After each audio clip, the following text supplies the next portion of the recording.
मुस्तफा आमिर का अगवा कत्ल केस सिंध हाई कोर्ट ने पुलिस की चारों दरखास्तें मंजूर कर ली। ट्रायल कोर्ट का फैसला कल अदम। मुलजिम को आज ही ATC कोर्ट 2 में पेश किया जाएगा।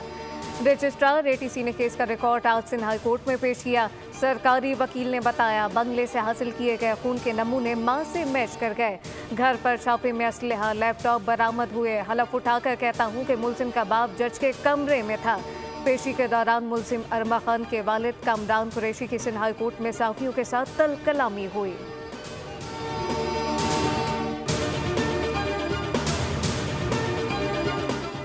फौजी अदालतों में सिविलियन के ट्रायल से मुताल्लिक केस की समाअत जस्टिस मंदोखेल का इस्तफसार। बोले कि बैनुल-अक़वामी असूलों पर अमल ना किया जाए तो नतीजा क्या निकलेगा। कोई मुल्क बैनुल-अक़वामी असूलों की खिलाफ वर्जी का मुर्तकिब हो तो क्या होगा। सलमान अकरम राजा ने जवाब दिया बैनुल-अक़वामी असूलों पर अमल ना करने का मतलब ट्रायल शफाफ नहीं। जस्टिस नईम अख्तर के रिमार्क्स कहा कि बैनुल-अक़वामी असूलों में कहीं नहीं लिखा सिविलियन का कोर्ट मार्शल नहीं हो सकता। वकील सलमान अकरम राजा ने कहा कि आलमी कवानीन के मुताबिक ट्रायल के फैसले पब्लिक होने चाहिए।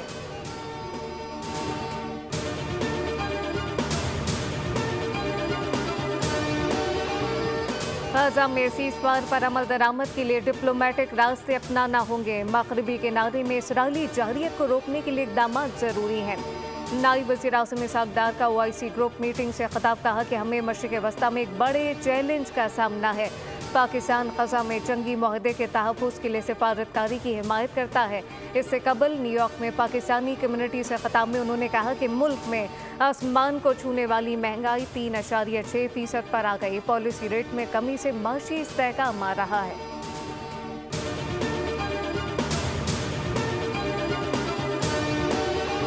और कराची में जेल चौरंगी के करीब डंपर की टक्कर से शहरी की जान बहक होने और वाटर टैंकर को जलाने का मामला।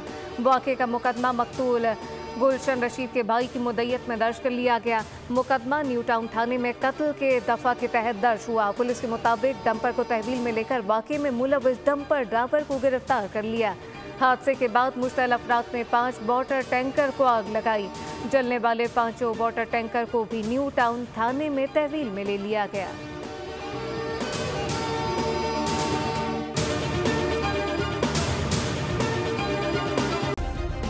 सब्सक्राइब करें और बेल दबाएं ताकि कोई खबर रह न जाए।